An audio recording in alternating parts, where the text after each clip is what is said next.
Welcome.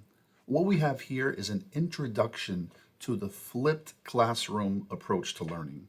But before we dive into that, let's first look at some preliminaries. What is the weekly time investment in order to be successful in a college course? We have the hours inside the classroom where you're with the instructor, the hours outside of the classroom. Let's assume that we have a 4 credit course, so therefore 4 hours per week inside the classroom. In order to be successful, how long do you need to invest in yourself in the course outside of the classroom? Let's assume 8 hours per week are required to be successful. Now, in fact, the catalog says and uses the official multiplier of 2.5, therefore 2.5 hours of investment outside the classroom for every hour in the classroom, equating to 10 hours per week. But for the sake of this, I want to make the math easy. Let's do 8 hours per week. So we're really doubling that in class of 4 hours to 8 hours outside. Instead of 4 and 10, let's only assume 8 hours per week is what is needed outside of the classroom in order to be successful. The second preliminary is Bloom's taxonomy. Have you heard of Bloom's taxonomy? What is this referring to? This is a classification system used to define and distinguish different levels of learning, where we look at the bottom of this taxonomy, where we see remember and understand. These are the most basic levels of learning. The ability to recall information, the ability to understand information. Then you get to the intermediate levels, which are apply and analyze, applying that information that you've been taught, that you've learned, and then using it to analyze facts and breaking down information into its different parts.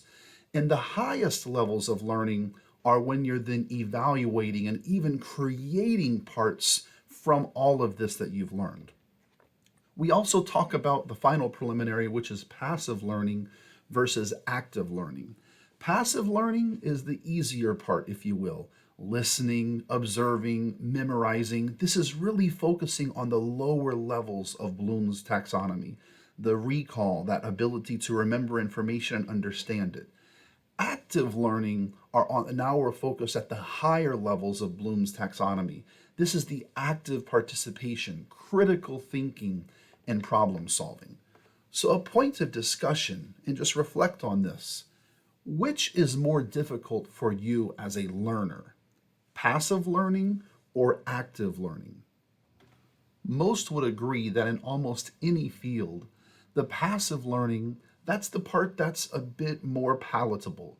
Receiving information and memorizing it. Even if you don't understand what it means, the ability to learn facts. I'm not a woodworker, but I'm thinking about making a shed or building something with my hands. That might be hard, but to memorize facts of here's a piece of wood and it's this density and it's best used for this type of application. I don't even know where this example came from, but recalling that information, understanding when things should be used, everyone would agree that's a lot easier than creating that actual final product. Using all that information to now apply it and to create something is much more challenging. So the question is, where should these different levels of learning be placed? Which should be focused on inside the classroom and which should be focused on outside of the classroom? This is the question. When we look at traditional education systems, we see that the focus inside the classroom has always been on passive learning, lectures, content delivery, disseminating mass amounts of information, as you see here in this auditorium style picture, where students are just writing everything down as fast as they can. And when we look at Bloom's taxonomy, the focus is therefore on those lower levels, the easier levels of remembering information, understanding information. This is what's traditionally done inside the classroom for those 4 hours every week. Then outside the classroom, for 8 hours per week, we have the active learning, the higher levels of Bloom's taxonomy, applying and creating, using that information you learned in the classroom to do something substantial, applying these newly learned concepts on your own, doing homework and solving problems individually also on your own, often resulting in these type of feelings of frustration, of deep inner sadness, right? And is this even fair to really think about how this traditional educational system has been set up? Where inside the classroom, the professors are focusing on the easier components. That's kind of big brain. I got to use my Stream Deck here. That's big brain. Instructors are doing the easy thing in the classroom. And then outside of the classroom, instructors are giving the harder components of learning to the students. And they're probably thinking, yeah, that's their problem to worry about.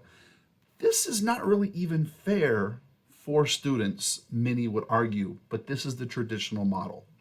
The flipped classroom approach is we take this outside the classroom 8 hours and we really divide it almost, or we partition it, where before we even enter the classroom, we have the students focus on that passive learning, where the students learn new content on their own, that lower level of Bloom's taxonomy, the easiest portion of learning, they can do that on their own. We've all learned something on our own.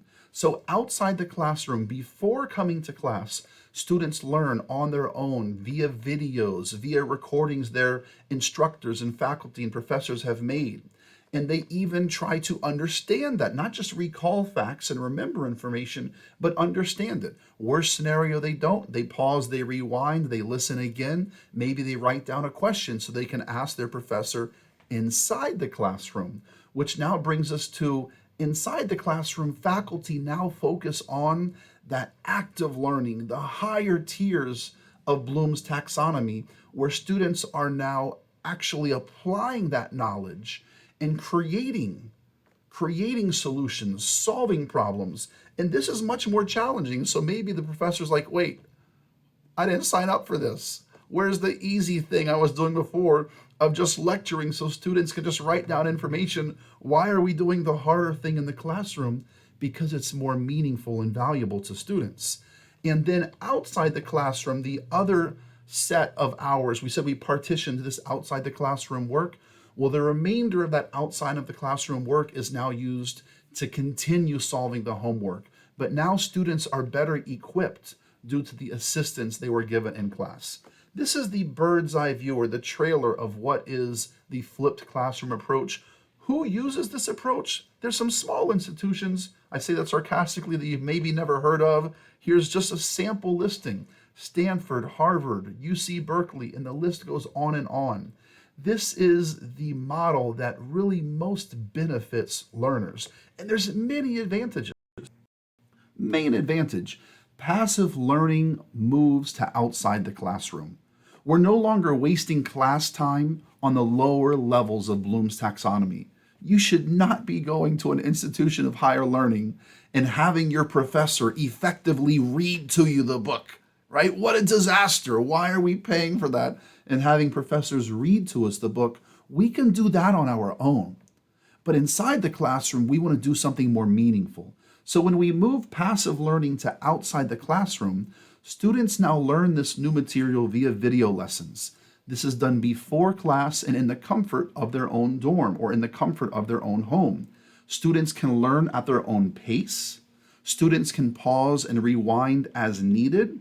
And research has shown that this places students and gives them the best opportunity to succeed and focused individually. And it recognizes this wide academic diversity we have in our classrooms, where students can revisit the material, they can pause and rewind, and they're learning at their own pace. As opposed to if I'm in front of 30 or even 300 students and I'm going at one speed, for some people that speed is perfect.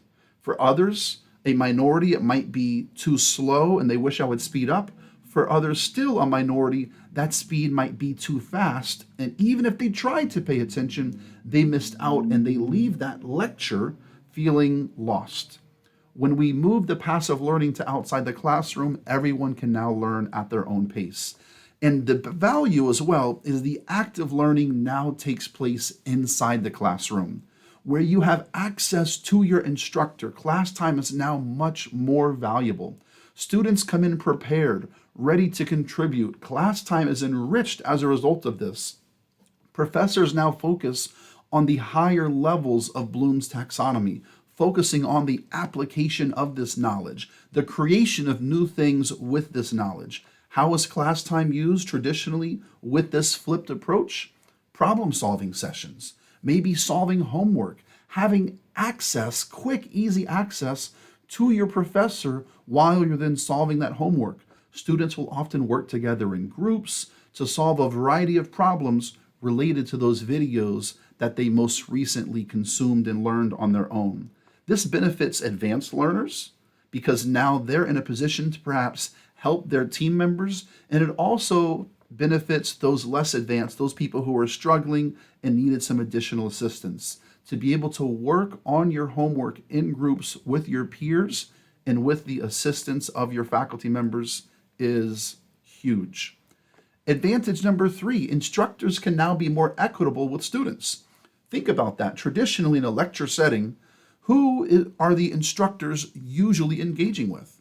With the confident students who are willing to raise their hand and ask questions, giving the impression of a teacher's pet or a favorite, because those few select students are the ones who keep raising their hands and asking questions and engaging. Flipped classrooms provide more of an equitable solution for students, providing the opportunity for instructors to target all students in an equitable fashion, not just the confident ones. So teachers are no longer instructing from the front as we've traditionally seen, but now they're guiding from the side, working individually with students and with small groups. And we have now also equal learning opportunities, just echoing what we've already heard. Videos are online. You miss a class, no problem. Imagine if you miss a class in a traditional approach, you've lost out on that information. But now videos are online. They can be rewatched as needed. All students have equal access to the knowledge. They also have equal access to your faculty members inside the classroom for help on their homework and help on their programming assignments. So the traditional model, you can almost view it as that professor standing between you and that knowledge, and they're the deliverer of that knowledge. But now in the flipped classroom approach, students have direct access to that knowledge, and their professor serves as a coach, as a mentor, and as a guide. I have to go through 3 examples, even though anyone would already who's listening say, this is clearly a winner, we're gonna do flipped learning, but let's really just hammer this home. If you had the opportunity to study with Chef Ramsay, Gordon Ramsay, right? Whether you like him or not, he's an incredible chef. I'm going to go through 3 examples. Maybe the chef doesn't speak to you. I'll give a sports analogy, then I'll give a gaming analogy. Hopefully one of them speaks to you. In the traditional model, the passive learning would be in the classroom. What does that mean? Chef Ramsay would arrive. You have maybe 3 hours with him, and he's going to come just yak at you and lecture at you for 3 hours. And then the active learning would be he's going to now leave, and you're going to go take the knowledge you learned from his lecture and then try to make risotto on your own. What a disaster. As opposed to the flipped model would be the passive learning before class, where Chef Ramsay made a video just for you. And you consume this video and you take notes and you read the instructions of how to make risotto. Now, even with all of that, you don't know how it should taste, right? You have never done it. There might be certain mechanics of making risotto that are best learned live. Well, in the flipped model, now you're 3 hours with Chef Ramsay. Instead of him lecturing at you, he's going to be there making risotto with you, cooking together. Wow, that's huge. No one would choose the traditional model over the flipped model. What about a college athlete, a basketball player, an opportunity to learn with Steph Curry? Traditional model, Steph is going to come lecture at this basketball student for 3 hours, and then Steph leaves, and then you have to apply his knowledge on how to shoot 3-pointers or how to dribble the way he taught you via lecturing at you. The flipped model, before Steph comes, you consume a video that he made for you, just for you, showing you how to shoot 3-pointers or showing you how to dribble. And then he's going to come practice these techniques together with you live in the flipped model. Finally, for gamers, a training session with Ninja. The traditional model, Ninja makes for you some video where he lectures at you on how to play Fortnite. And then after the lecture, you then go and try to apply those techniques on your own. Or with the flipped approach, you first come and he makes a video for you where he teaches you in this video these techniques and strategies. And then after consuming that video, you meet up with Ninja and you run some duos. No one would choose the traditional model over the flipped model in any of these scenarios. So the question is, if flipped learning is so wonderful, why is not everyone doing it? That's a great question. If it's so wonderful, why is not everyone doing it? And I'm going to give some instructor challenges and then I'm going to give some student challenges. But really, while the student faces challenges, the reason this is not employed really ultimately boils down to the instructor. Because if the instructor says we're going to do flipped learning, students don't have a choice. So the real reason that flipped learning is not employed as often as it should be is due to the instructor, and these are the reasons. We're going to get some painful honesty right here. Lecturing from an instructor perspective is super easy. Super easy. Once you've taught a course at least one time, lecturing is a breeze and requires almost zero preparation. I can walk into a classroom, any faculty member can walk into a classroom on a course that they've taught before and just start rapping, and they can just kill it with almost zero preparation. Whereas flipped classrooms, I'm sighing at the sheer effort required. It requires exhaustive and extensive preparation by a faculty member.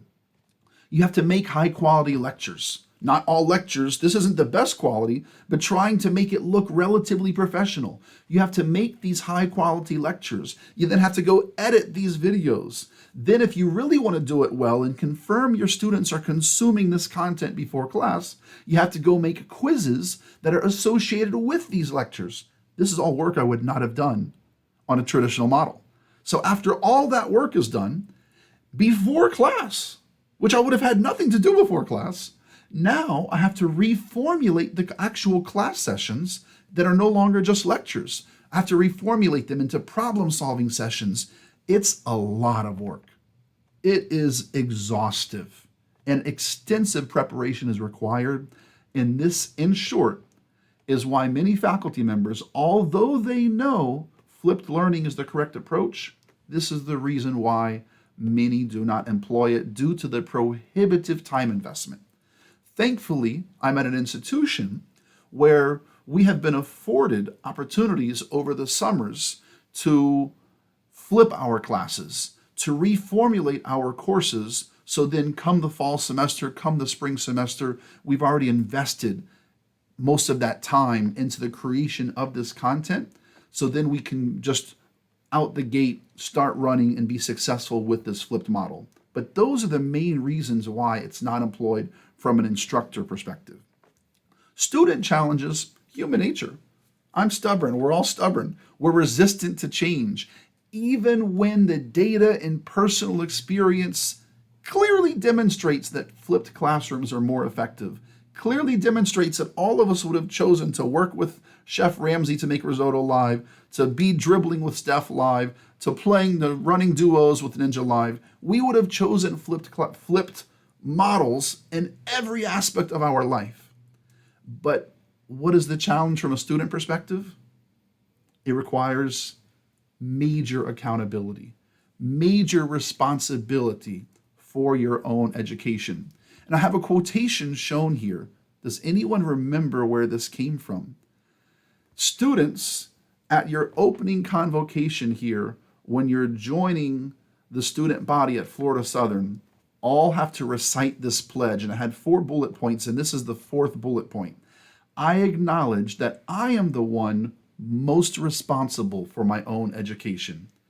And that rings perfectly true for flipped learning, because with flipped learning, the responsibility now moves to the student before even entering class to go learn this content on your own. That's a challenge for many students who maybe a student wants to be lazy, or maybe they're not lazy and something happened. That would be a one-off though, right? That's an excuse. But in general, If a student just didn't want to go learn on their own and wanted to come to class and be spoon-fed information slowly, they're not going to be successful. And when students don't invest in themselves before class, and therefore when things inevitably go wrong, man, the arguments are locked and loaded. I've read them at the end of semester surveys. He didn't teach us anything. What am I paying for if I have to learn this on my own? I hope we all know we can learn any of these subjects on our own. Full disclosure, whether it be computing, whether it be engineering, whether it be arts and sciences, it's good to have a mentor to tell you if your artwork is good, right? But all of these disciplines, you can learn this content on your own. Someone might say, well, then why are we here? Well, it's a certificate. Ultimately, it boils down to your degree shows that you are trainable in your chosen field. That's really what it amounts to. It's a testification that you're ready and now you're ready to go be employed in that particular field. But of course you can learn this information on your own, but students have those arguments locked and loaded. Why am I paying for this when I have to go learn it on my own? This is the challenge that students will face, that resistance to change. So I want to conclude with some advice. Any learner would choose a flipped model in real life. We've gone through multiple examples. We would all choose a flipped model. So make sure we understand the value of this flipped learning. But the condition here is you. Are you willing and ready to invest in yourself? Are you ready to apply yourself seriously before coming to class and therefore being ready to take advantage of the active learning and really what you should be paying for? Consume the content in the videos in the best possible way prior to coming to class. Don't just watch them and look the other way and be paying attention to Netflix while the video goes on, because you have to have consumed it. In my case, you have to consume it so you can then take the associated quiz that is embedded in the video. Watch this video seriously. Take notes while watching the video. When I'm doing a program along with me. Don't just watch me kick the ball. Kick the ball with me. As I'm doing a program, pause the video. Program with me. Rewatch if needed. Take more notes and even write down any questions that you may have. Come to class ready to engage with this new material that you just learned. Buy in. That's the key word. Buy into this approach. Invest yourself, and you will be guaranteed to find success. Hope you found this helpful. Take care, everyone.